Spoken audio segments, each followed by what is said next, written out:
What's up guys? For today's video, another kind of late upload yung mangalero aton nga ifaga voice over mga boss agraya galing nga adlaw nga kung siin hinakitan ko nga ni si Banana Crackers or si Ruela. Banana Crackers nga ni karondoan na nga alias para tingnan nyo naman nagbebenta nga siya ng mani o diba may kasamang Tagalog na may kasama ring aklanon. Abay, hindi nyo ba alam na 55 ngayong alam ko na lingwahe aba? Joke pa lang nga ni ron mga bossing. Pero syempre mga boss, sa kalibo nga ni kita karon maagto nga ni para mamakagit mga kagamitan pero iyan ay kita mahapit sa banga. Mapagwapo anay kita karon mga bossing bisan nga ni kung amat yang naton maranasan niya gwapo ag dahil nga ni madya mahaba utaraw akon karon niya buhok madya 5 feet abaw OA super OA gid matana. Karon gali mga bossing nagsakay yun nga ni kita 8 multi-cab pakalibo. Tamang commute nga ni kita karon mga bossing dahil nga ni wa pa kita ikasarang nga magbaka nga ni Lamborghini base sa pilang adlaw kung palaron kita ag magbanggaranon kita. Charan makadali nga ni nga minuto ay nakaabot yung nga ni kita sa Unitap mga bossing iya nga di kita ma-shopping dahil nga ni may akon karon niya habaton niya $5 million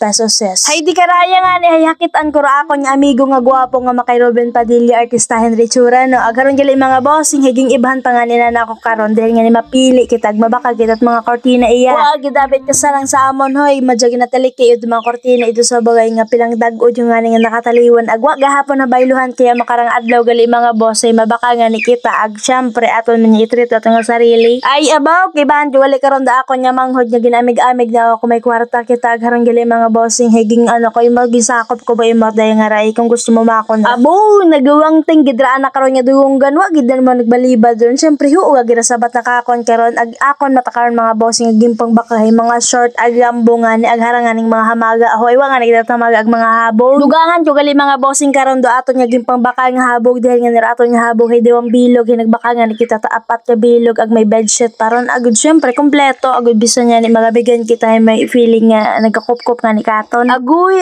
agud may magapainit man kakon ag indi nga ni ko hiangkit it mga namok malang abi kakon karon may interest nga ni kaya gininubos na dro akon kaya nga pagpalangga ro dugo gali mga bossing kaya kinahanglan naton it abo nga habog. Nan makatapos nga ni namon karon mag-shopping it mga 5 million raman niya gastos karon mga boss ay nag-agto niya ni kara ag sinampit nga ni akon kaya nga batigad niya manghod nga mag-agto makon kita iya sa may mang inasal dahil nagutom man ako. Gahinutik-hutik abe ginapalaw nga niro akon karang mga tinae ko akong mga alaga nga bitos kaya haron mga bossing hay nag-order nga ni kami karait mang inasal agud niya ni naka-only rice pagid kita aron tanawa naka-green door only rice ha. Gutom-gutom gid nga abe kar mga bossing gabay-boy abe amon nga linibot nga na idto tapos wa man gali kami kinabakal sa may Unitap ag nagbinaktas pa kami. Hay alin pa abe pinaspasan ko nagbinakbakon karaya nga kabahon niya ni nga manok nga ra with me na pa na karon nya kalamansi baw feel na feel ko ra akon karon nya pagwinarang ako amat malibay ko makapana ag maka-shopping isa kalibo kaya hasta ang kararato niya video bye bye.